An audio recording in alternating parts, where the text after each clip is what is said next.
Hello friends, आज हम लोग उत्तर प्रदेश पीसीएस प्रीलिम्स परीक्षा 2023 का सामान्य अध्ययन का पेपर व्याख्या सहित हल प्रश्न पत्र दिखाएंगे, जिसमें आपको 2 घंटे का टाइम मिलता है। परीक्षा तिथि 14 मई को हुआ था ये एग्ज़ाम 2023, और इसका पूर्णांक है वो 200 अंक का होता है। प्रश्न नंबर हम 1 देखेंगे। उत्तर प्रदेश के संदर्भ में निम्नलिखित कथनों पर विचार करना है।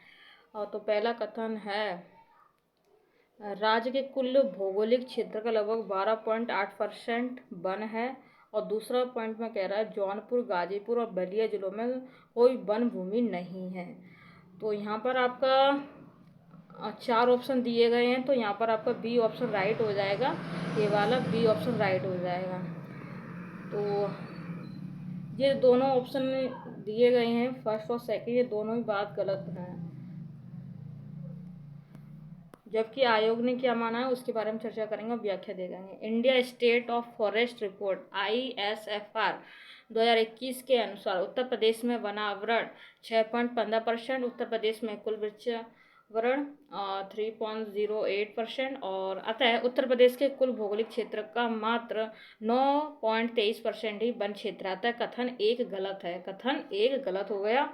उत्तर प्रदेश के न्यूनतम वन क्षेत्र वाले जिले भदोही, मऊ व मैनपुरी, जबकि न्यूनतम वन प्रतिशतता वाले जिले भदोही, मैनपुर व देवरिया है। जबकि प्रसंगत कथन 2 में जौनपुर, गाजीपुर व बलिया में कोई वन भूमि नहीं बताया गया है। दिया जो है वो सब गलत है दोस्तों, और आयोग ने अपनी प्रारंभिक उत्तर कुंजी में विकल्प डी को सही माना। और डी क्या विकल्प है उसके बारे में हम आपको बताते हैं। तो विकल्प डी क्या है, 1 और 2 दोनों सही बताए, जबकि ये दोनों बात गलत है। आयोग ने पता नहीं कैसे सही बता दिया, लेकिन इसमें दोनों ही बात गलत है। ये ठीक है, ये वाला सही है बी ऑप्शन, और डी वाला वो बता रहा है आयोग। और ये नहीं है कि ये किताब वाले गलत बता रहे हैं, आयोग गलत बता रहा है, किताब वाले सही बता रहे हैं। जितने भी किताब छपी हैं सारे की सारी किताब ने ऐसी व्याख्या बताई है। चलिए प्रश्न नंबर हम 2 देखेंगे। गैर पारंपरिक ऊर्जा स्रोत वे स्रोत हैं जो कि क्या है, नवीकरणीय है। नवीकरणीय बी ऑप्शन राइट हो जाएगा। व्याख्या देखेंगे। गैर पारंपरिक ऊर्जा स्रोत को नवीकरणीय ऊर्जा स्रोत के रूप में भी जाना जाता है, जिसके उदाहरण है सौर ऊर्जा, जैव ऊर्जा, ज्वारीय ऊर्जा व पवन ऊर्जा आदि। चलिए प्रश्न नंबर 3 देखते हैं।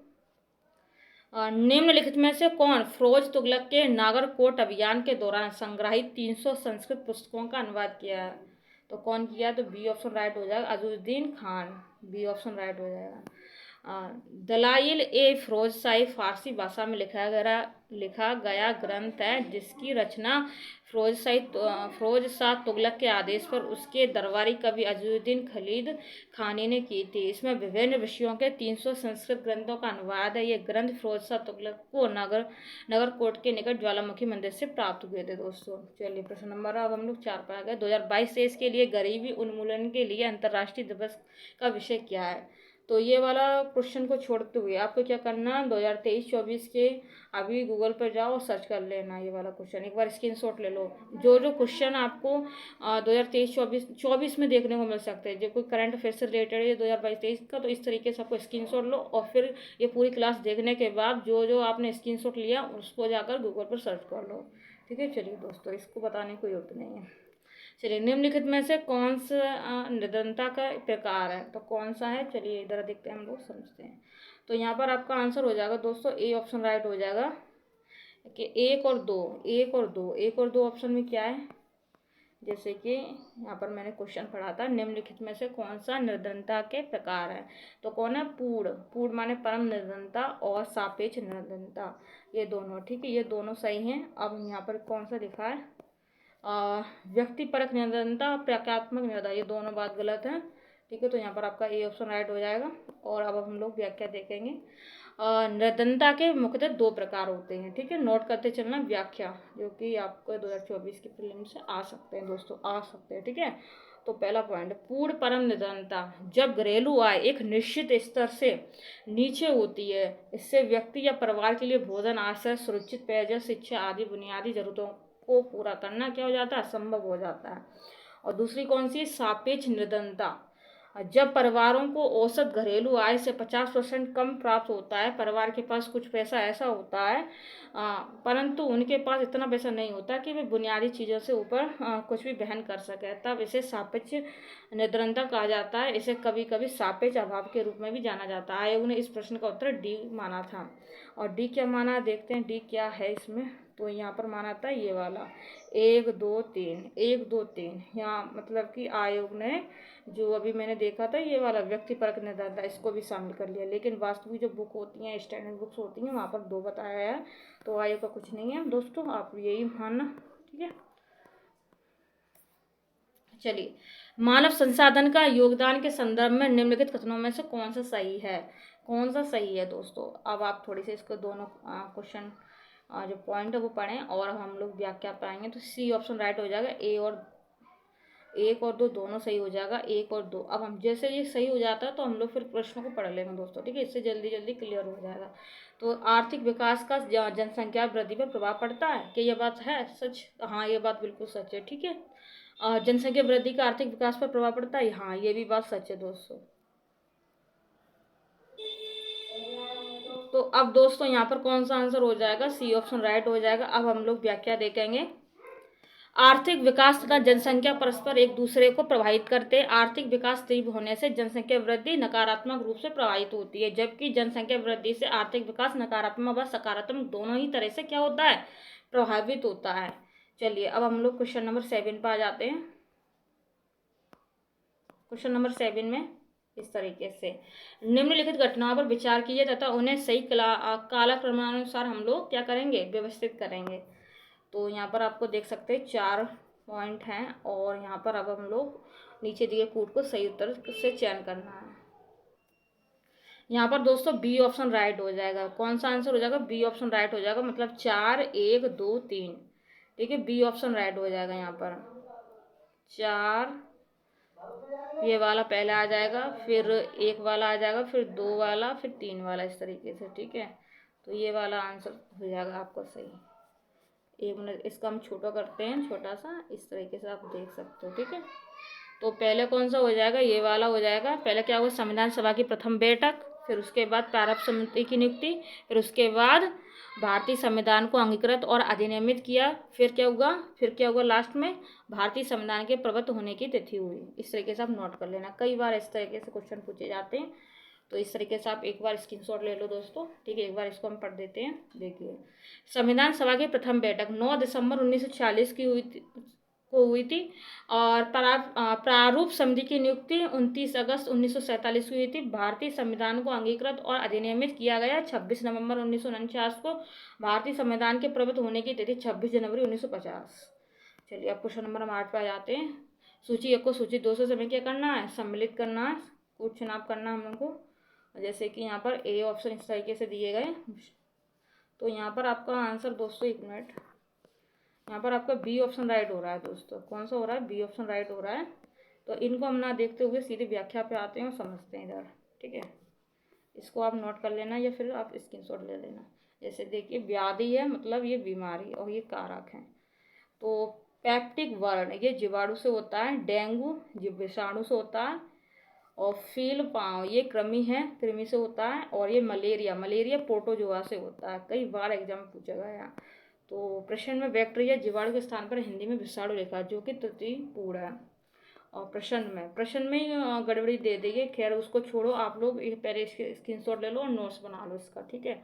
आगे एग्जाम में आ सकता है। देखिए, आयोग हर साल 5-6 क्वेश्चन तो ऐसे दे देता है, गलत करके दे देता है, फिर पता नहीं क्या होता है, उसका मूड खराब हो जाता है, पूरा गूगल भी नहीं सर्च कर पाता। इस तरीके से प्रश्न बनाता है, दिमाग खराब करने वाले, ठीक है। चलिए, क्वेश्चन नंबर 9 पे आ जाते हैं हम लोग। सूची 1 को सूची 2 से सम्मिलित करना हम लोगों को, ठीक है। तो ये पुस्तकें हैं और इनका देखते हैं हम लोग।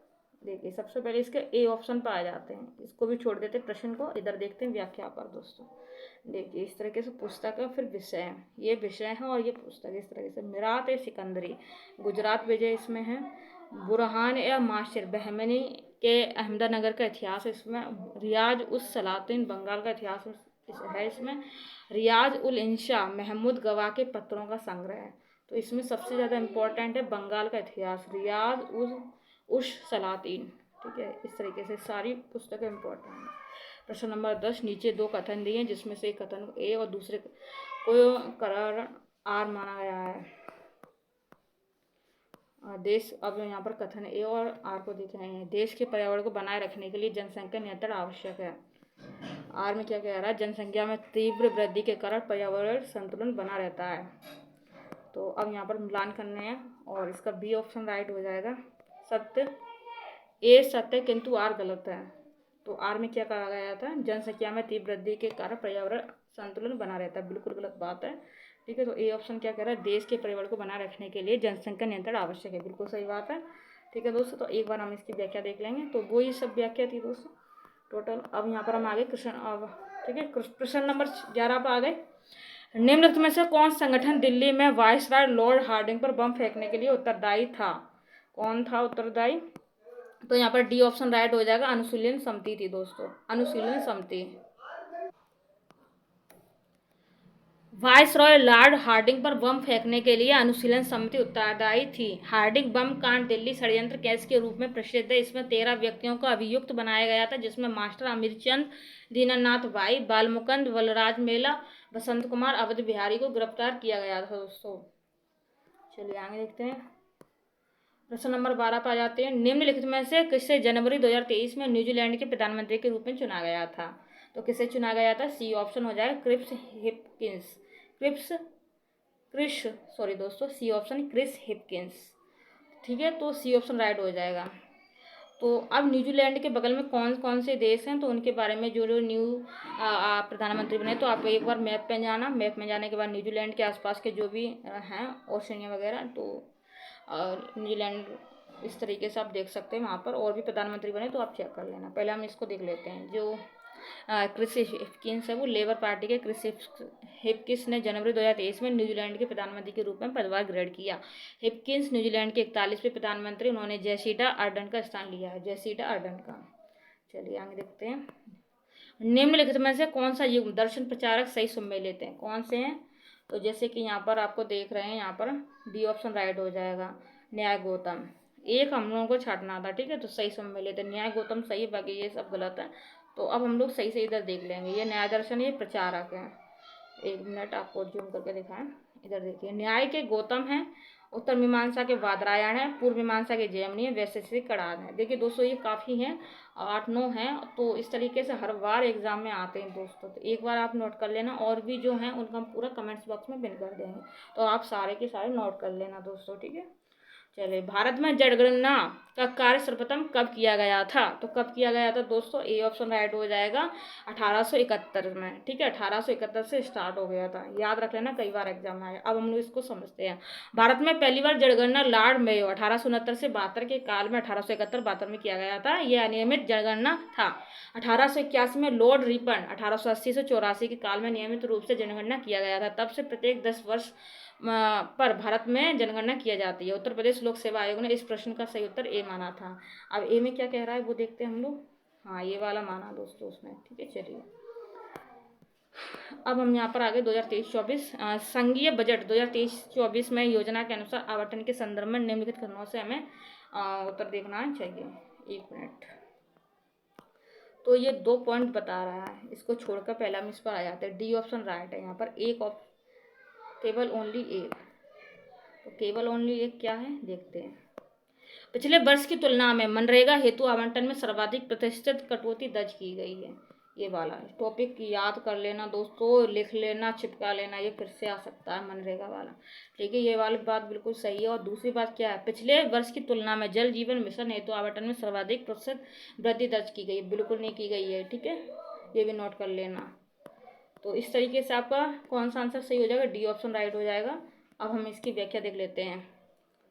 संघीय बजट 2023-24 में पिछले वर्ष की तुलना में मनरेगा हेतु आवंटन में सर्वाधिक लगभग 18% की कटौती दर्ज की गई। मनरेगा के लिए 2022-23 के बजट में 73,000 करोड़ का आवंटन किया गया था, जिसे वर्ष 2023-24 के बजट में घटाकर कितना कर दिया गया है दोस्तों?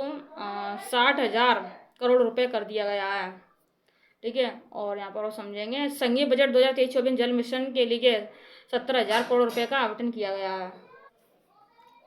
जो बजट 2022-23 के आवंटन में 60,000 करोड़ रुपए से लगभग 16.6% अधिक आता है। दूसरा कथन असत्य, क्योंकि प्रधानमंत्री आवास योजना में सर्वाधिक लगभग 66% हुई है। संघीय बजट 2022-23 में प्रधानमंत्री आवास योजना के लिए 48,000 करोड़ रुपए का आवंटन किया गया, जिससे 2022-24 में कितना हो गया, 69,590 करोड़ 79,590 करोड़ रुपए कर दिया गया दोस्तों। चलिए प्रश्न नंबर अब हम 16 पे आ जाते हैं। फरवरी 2023 में भारत के सबसे बड़े हेलीकॉप्टर निर्माण संयंत्र का उद्घाटन निम्नलिखित में से किस स्थान पर हुआ है? तो किस स्थान पर हुआ है दोस्तों, ये डायरेक्ट करंट अफेयर से क्वेश्चन पूछ लिया है दोस्तों। तो डी ऑप्शन राइट हो जाएगा, तुमकुर कर्नाटक में। तुमकुर कर्नाटक में। एक बार इसकी पूरी व्याख्या देखेंगे। तो जैसे दोस्तों आपको दिख रहा है, ये पेपर मई में हुआ था, ठीक है, 14 मई को। तो इसमें करंट अफेयर्स कब का पूछ लिया, फरवरी का पूछ लिया। अब हम लोग चेक करते हैं। देखिए फरवरी, मार्च, अप्रैल, मई, मतलब 4 महीने का करंट अफेयर्स पूछा गया है। 4 महीने का करंट अफेयर्स, ठीक है। तो आप भी 6, 7, 8, 4 महीने तक का करंट अफेयर्स पढ़ लेना। देखिए 6 फरवरी 2023 को कर्नाटक स्थित तुमकुर नगर में Hindustan aeronautical limited HAL helicopter निर्माण फैक्ट्री की आधारशिला रखी है। यह भारत के साथ साथ एशिया का सबसे बड़ा हेलीकॉप्टर निर्माण कारखाना है। चलिए अगला क्वेश्चन देखते हैं। तो दोस्तों हम लोग शायद 1 मिनट, हम 16 क्वेश्चन पर थे, अब हम आ गए हैं 17 क्वेश्चन पर, 17 नंबर के क्वेश्चन पर। देखिए निम्नलिखित में से कौन कवित्री पुस्तक सही सम्मिलित नहीं है? देखिए कविता, ये पुस्तकें वगैरह भी पूछ लेता है। तो यहाँ पर आपका सी ऑप्शन राइट हो जाएगा। नहीं है पूछा है, नहीं है, तो सी ऑप्शन वाला सही है। बाकी जो पहला वाला दयाबाई, तो विनय मालका, ये बात सही है। सहजबाई, सहज प्रकाश, ये भी सही है। सोन कुमारी और स्वर्णवेली की कविता, ये भी सही है। ये सब न्यू वाली हैं, ये सब कविता वगैरह, पुस्तक वगैरह। तो जो अभी जो मैंने ऊपर बताया था कविता, ये वाला स्वर्णवेला कविता, ये सोन कुमारी। तो इस तरीके से आपको जो पुस्तकें दी हैं ये न्यू लग रही, तो इस तरीके से जो न्यू वाली कवित्री पुस्तकें वगैरह जो भी लिखी, तो वो सब आप पूरा एक वीडियो सेपरेट देख लेना, सेपरेट, ठीक है। तो इस तरीके से आप इसका स्क्रीनशॉट ले लो एक बार दोस्तों। प्रश्न नंबर 18, पंचायतों के समस्त चुनावों का संचालन करता है, तो कौन करता है? सी ऑप्शन, राज्य निर्वाचन आयोग। कौन करता है? राज्य निर्वाचन आयोग। सी ऑप्शन राइट हो जाएगा। तो एक बार इसकी व्याख्या देखते हैं। भारतीय संविधान का अनुच्छेद 243 के अनुसार पंचायतों के समस्त चुनावों का संचालन राज्य निर्वाचन आयोग करता है। अनुच्छेद 243 के तहत एक राज्य निर्वाचन आयोग के गठन का प्रावधान किया गया है तथा उसे पंचायत व नगर पालिकाओं के सभी निर्वाचनों के लिए निर्वाचक नामावली तैयार करने तथा निर्वाचकों के संचालन का अधीक्षण, निरीक्षण और नियंत्रण की शक्ति प्रदान की है। राज्य निर्वाचन आयोग में एक निर्वाचन आयुक्त होता है जो राज्यपाल द्वारा नियुक्त किया जाता है। प्रश्न नंबर 19, पंचायत राज पर अशोक मेहता समिति प्रतिवेदन 1977 की प्रमुख सिफारिशों के संदर्भ में हम लोगों को क्या करना, कथन दिया गया समझना उसको, ठीक है। देखिए जैसे कि पहला कथन दिया, इस पर ना आते हुए हम सीधे डायरेक्ट व्याख्या, 1 मिनट, ये क्या हो गया, हाँ ये वाले 2 कथन दिए गए। यहाँ पर बी ऑप्शन राइट हो जाएगा, मतलब केवल एक सही है। तो एक क्या है, 1 मिनट, ये वाला कथन जो मैंने अभी बोला, ये वाला, पंचायत राज के 3 स्तरीय व्यवस्था के स्थान पर 2 स्तरीय व्यवस्था होनी चाहिए, ये वाली बात। राज्य स्तर के नीचे पर्यवेक्षण हेतु खंडों को विकेंद्रीय